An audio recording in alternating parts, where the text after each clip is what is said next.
묵상기도 하심으로 새벽 예배를 시작하겠습니다. 하나님 은혜와 사랑에 감사합니다. 오늘도 주의 손으로 우리를 부르시고 예배케 하심을 감사합니다. 하나님의 임재와 영광을 경험하는 은혜의 시간이 되게 하시고 오늘 이 하루도 하나님의 주권과 통치 안에 거하는 하루가 되도록 인도하여 주옵소서.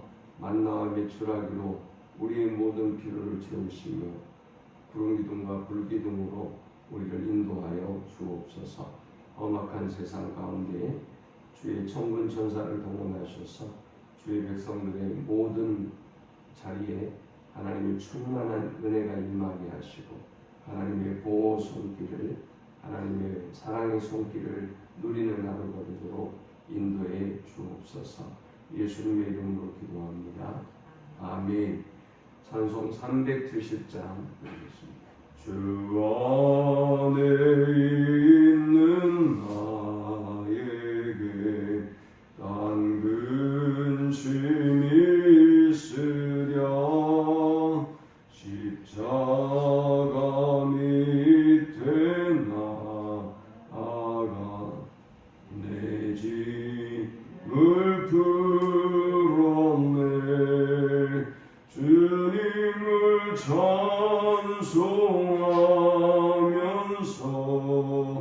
할렐루야 할렐루야. 내 아낄 몸해도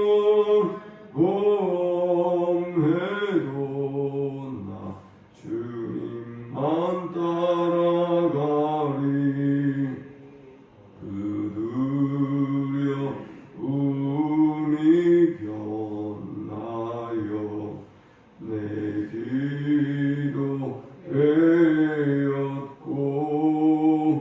전날의 한숨 변하여 내 노래 되었네. 주님을 찬송하면서 할렐루야 할렐루야. 내 아낀 몸해도 나 주님만 따라가리. 내 주는 자비하셔서 늘 함께 계시고 내 굶길 밤을 아시고 늘 채워주시네.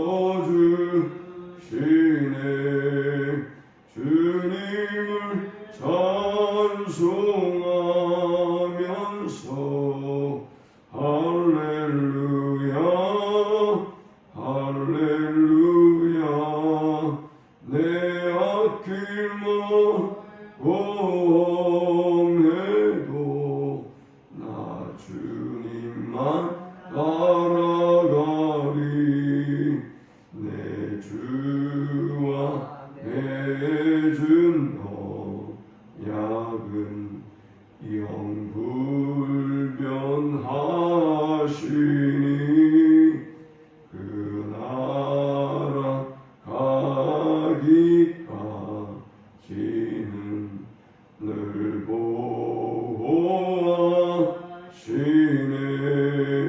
주님을 찬송하면서 할렐루야 할렐루야. 내 아낄 몸해도 나 주님만 따라가리. 아멘. 오늘 이 시간에 주시는 살아계신 하나님의 말씀은 신약성경 누가복음 16장 19절에서 31절의 말씀입니다. 한 부자가 있어 자색옷과 고운 베옷을 입고 날마다 호화롭게 즐기더라. 그런데 나사로라 이름하는 한 거지가 번대 투성이로 그의 대문 앞에 버려진 채 그 부자의 상에서 떨어지는 것으로 배불리려 하며 심지어 괴들이 와서 그 헌대를 핥더라. 이에 그 거지가 죽어 천사들에게 받들려 아브라함의 품에 들어가고 부자도 죽어 장사되며 그가 음부에서 고통 중에 눈을 들어 멀리 아브라함과 그의 품에 있는 나사로를 보고 불러 이르되 아버지 아브라함이여 나를 긍휼히 여기사 나사로를 보내어 그 손가락 끝에 물을 쥐고 내 혀를 서늘하게 하소서. 내가 이 불꽃 가운데서 괴로워하나이다. 아브라함이 이르되 이에 너는 살았을 때 좋은 것을 받았고 나사로는 고난을 받았으니 이것을 기억하라. 이제 그는 여기서 위로를 받고 너는 괴로움을 받느니라. 그뿐 아니라 너희와 우리 사이에 큰 구렁텅이가 놓여 있어 여기서 너희에게 건너가고자 하되 갈 수 없고 거기서 우리에게 건너올 수도 없게 하였느니라. 이르되 그러면 아버지의 구하노니 나사로를 내 아버지의 집에 보내소서. 내 형제 다섯이 있으니 그들 중에 증언하게 하여 그들로 이 고통받는 곳에 오지 않게 하소서. 아브라함이 이르되 그들에게 모세와 선지자들이 있으니 그들에게 들을지니라. 이르되 그렇지 아니이다. 아버지 아브라함이여 만일 죽은 자에게서 그들에게 가는 자가 있으면 회개하리이다.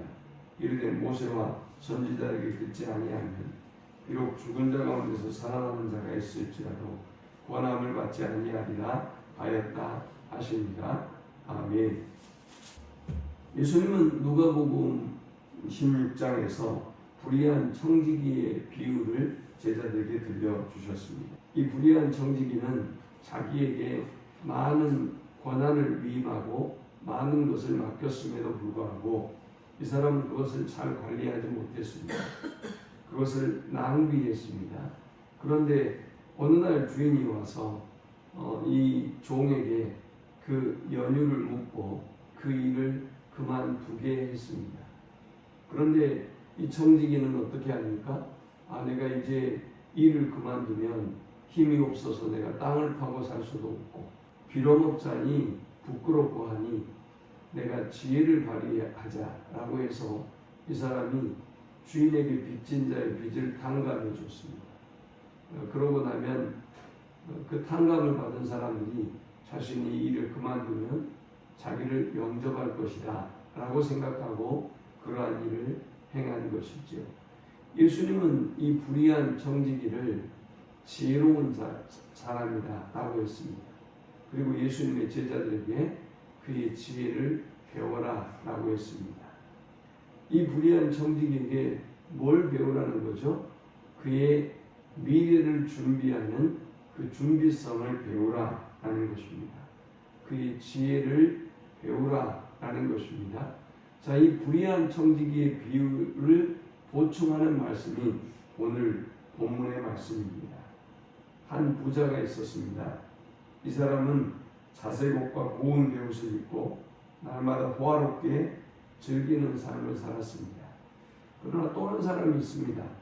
나사로라고 하는 거지인데 이 사람은 온몸이 헌대투성이고 그리고 그의 대문 앞에 버려진 채 부자의 산에서 떨어지는 것으로 배불리며 살았습니다. 심지어 개들이 와서 그 헌대를 핥아라 라고 이렇게 성경은 기록하고 있는데 그토록 비참하고 초라한 인생을 살아가고 있는 사람이 바로 나사로였습니다. 그런데 주님은 이 부자와 나사로의 비유를 통해서 우리에게 세 가지 영적 교훈을 주고 있습니다. 이 본문이 주는 첫 번째 영적 교훈은 지혜로운 사람은 미래를 준비하는 사람이다 라는 것입니다.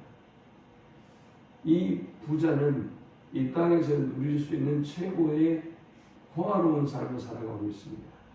그가 가진 것으로 가장 좋은 옷을 입고 그리고 잔치를 베풀고 날마다 호화롭게 즐기는 삶을 살았습니다. 그러나 문제는 뭡니까? 그가 죽고 난 이후를 준비하지 못했다는 것이죠. 반면 나사로라고 하는 사람은 이 땅에서 가장 비참하고 초라한 인생을 살았습니다. 부자의 상에서 떨어지는 부스러기를 얻어먹기도 했지만 이 사람의 이름의 의미가 하나님이 도우시는 자라는 의미예요. 그러니까 이 사람은 그의 삶이 하나님의 은혜로 산 사람이에요. 이 사람은 비록 이 땅에서는 가난하고 비천할지 모르나 그러나 하나님의 은혜로 사는 사람으로 미래를 준비하며 산 사람이에요. 여러분, 어떤 사람이 더 지혜로운 사람일까요? 어떤 사람이 미래를 준비하는 사람일까요? 영원에 비교해 본다면 이 땅의 삶은 점에 지나지 않는 삶입니다. 그러므로 오늘 저와 여러분이 무엇보다 준비해야 될 것은 영원을 준비해야 하는 것입니다. 미래를 준비해야 하는 것입니다. 사람들은 노후를 준비하느라고 애를 씁니다. 연금이 어떻고 적금이 어떻고 보험이 어떻고 고민을 합니다. 그러나 그것보다 우리는 훨씬 더 많은 영원을 살아야 될 것이 있다는 것을 잊지 말아야 하겠습니다. 두 번째, 우리가 이 본문을 통해서 얻을 수 있는 영적 교훈은 살아서 좋은 것을 누리는 자는 괴로움, 또 고난을 받은 자는 위로를 받는다라는 것입니다. 이 부자와 나사로는 동일하게 죽습니다.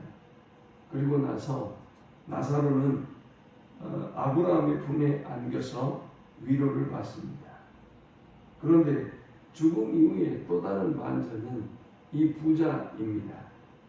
지금 예수님께서 왜 이 말씀을 하고 계시는가 하면 당시의 바리새인들은 당연히 부자가 하나님의 축복을 받은 사람이라고 생각했어요. 그래서 하나님께서 이 불의한 정직의 비유를 통해서 너희는 그 어리석음을 버리고 미래를 준비하는 삶을 살아야 된다 라고 말씀하신 것이죠. 그런데 바리새인들이 어땠습니까? 16장 14절에 보니까 이 사람들은 돈을 좋아해서 예수님이 미래를 준비하라고 했는데도 예수님의 그 가르침을 듣고도 비웃었습니다. 그러니까 이 부자는 바로 바리새인들처럼 우리가 하나님을 잘 믿으면 부자가 된다라고 생각하는 그런 유대인들의 사고에 주시는 하나님의 말씀인 것입니다. 이 부자는 이제 어떻게 됐습니까? 이 부자는 영원한 지옥의 형벌을 받게 됩니다. 24절에 보니까 불러 이르되 아버지 아브라함이여 나를 긍휼히 여기사 나사로를 보내어 그 손가락 끝에 물을 찍어 내 혀를 서늘하게 하소서. 내가 이 불꽃 가운데서 괴로워하나이다 했습니다. 이 부자는 날마다 잔치를 벌이고 호화로운 삶을 살았지만 죽음 이후에는 저 영원한 불꽃 가운데서 괴로움의 시간을 보내고 있습니다. 그리고 아브라함에게 부탁합니다. 여기 아브라함은 하나님을 의미합니다. 나에게 물을 찍어서 혀를 좀 서늘하게 해주십시오. 물을 한컵 달라는 게 아니에요. 너무나 고통스럽기 때문에 물을 한 방울이라도 저의 혀에 적셔주세요 라는 요구입니다. 그런데 25절에 아브라함이 이르되 이에 너는 살았을 때 좋은 것을 받았고 나사로는 고난을 받았으니 이것을 기억하라. 이제 그는 여기서 위로를 받고 너는 괴로움을 받느니라. 그뿐 아니라 너희와 우리 사이에 큰 구렁텅이가 놓여 있어 여기서 너희에게 건너가고자 하네 갈 수 없고 거기서 우리에게 건너올 수도 없게 하였느니라 했습니다. 여러분, 지옥에는 하나님의 사랑이 없는 곳입니다. 지옥은 하나님의 인애가 없는 곳이에요. 긍휼이 없는 곳이에요. 그러니까 더욱더 고통스러운 것입니다.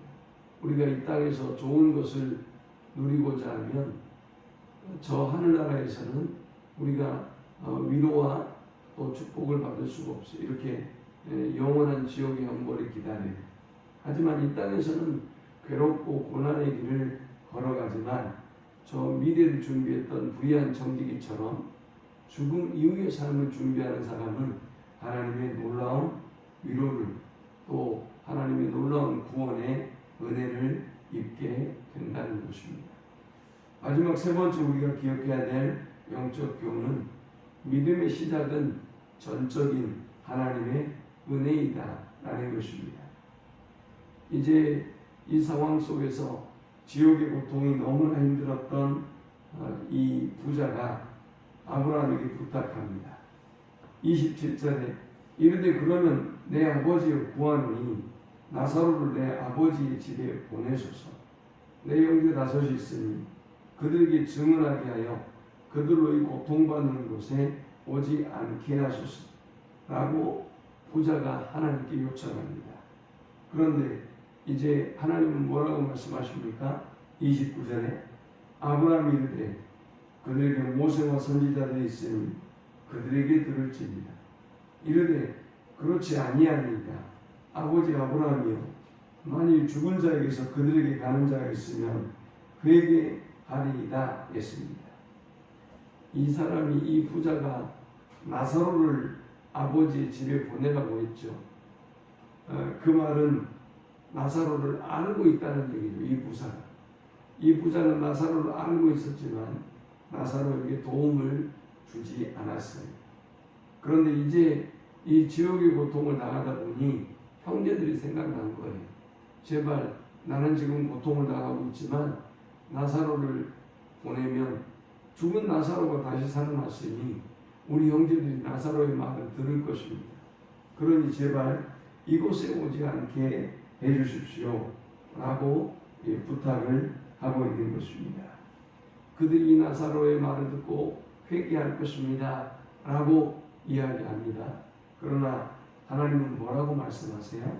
31절에 이르되 모세와 선지자들에게 듣지 아니하면 비록 죽은 자 가운데서 다시 살아나는 자가 있을지라도 구원함을 받지 아니하리라 하였다 하시니라 했습니다.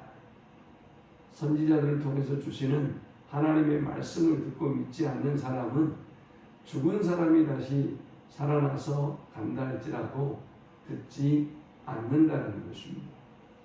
오늘 여러분들이 하나님의 말씀을 증거했는데 듣고 회개하고 하나님을 믿지 않는 사람은 아무리 죽었던 사람이 다시 살아나서 지옥은 있다라고 얘기해도 믿지 않는다는 것입니다. 그러므로 믿음이라고 하는 것은 기적을 보고 생기는 게 아니에요. 믿음은 하나님이 은혜로 주신 거예요. 저와 여러분을 선택하시고 저와 여러분을 구원하시고 하나님의 자녀 삼아 주신 것은 하나님이 주권적으로 행하시는 일인 것입니다. 실제로 요한복음 11장에 보면요, 정말 죽은 자가 살아나는 기적이 등장하고 그리고 사람들의 반응이 나옵니다. 죽은 자가 살아났으면 어떻게 해야 됩니까? 이제 회개하고 예수를 믿어야 될 텐데 아닙니다, 여러분. 죽은 자를 살려놓으니까 그때부터 요한복음 11장부터 예수를 본격적으로 죽이려고 합니다. 사람들은 이 일만 응답해 주시면, 이 문제만 해결해 주시면, 내 병만 고쳐주시면, 이 고난만 이기면 내가 하나님 믿겠습니다. 이렇게 기도하고 나오는 사람들이 있는데 천만의 말씀. 그 사람은 하나님이 그 기도를 들어주셔도 또 하나님을 떠나요. 또 하나님을 외면하는 것입니다. 믿음은 하나님의 전적인 은혜예요. 우리에게 주신 축복이에요. 그 은혜를 알고 오늘도 주께 감사하고 또 주의 복음을 선포하는 일에 힘쓰는 우리 모두가 되시기를 축원합니다. 하나님 감사합니다. 그런 말씀 통해서 은혜 받고 깨닫습니다. 우리의 구원이 하나님의 놀라운 은혜요 축복임을 알고 그 은혜에 감사하고 하나님께 영광 돌리는 삶을 살게 하여 주옵소서. 오직 하나님만 높이게 하여 주옵소서. 오늘 이 하루도 만나는 많은 사람들이 저 지옥의 두려움을 알고 천국의 소망을 품고 하나님께 돌아오는 역사가 임하게 하여 주옵소서. 예수님의 이름으로 기도합니다. 아멘. 지금은 우리 예수 그리스도의 크신 은혜와 성부 하나님의 극진한 사랑과 성령의 인도 보교통 충만케 하시니 우리에게 베풀어 주신 그 하나님의 놀라운 은혜와 구원의 역사가 얼마나 감사하고 얼마나 귀한가를 알고 오늘 이 하루도 만나는 많은 사람들에게 천국의 복음을 증거하는 삶을 살기를 소망하는 모든 주의 백성들의 머리 위에 이제부터 영원토록 함께 있을지어다. 아멘.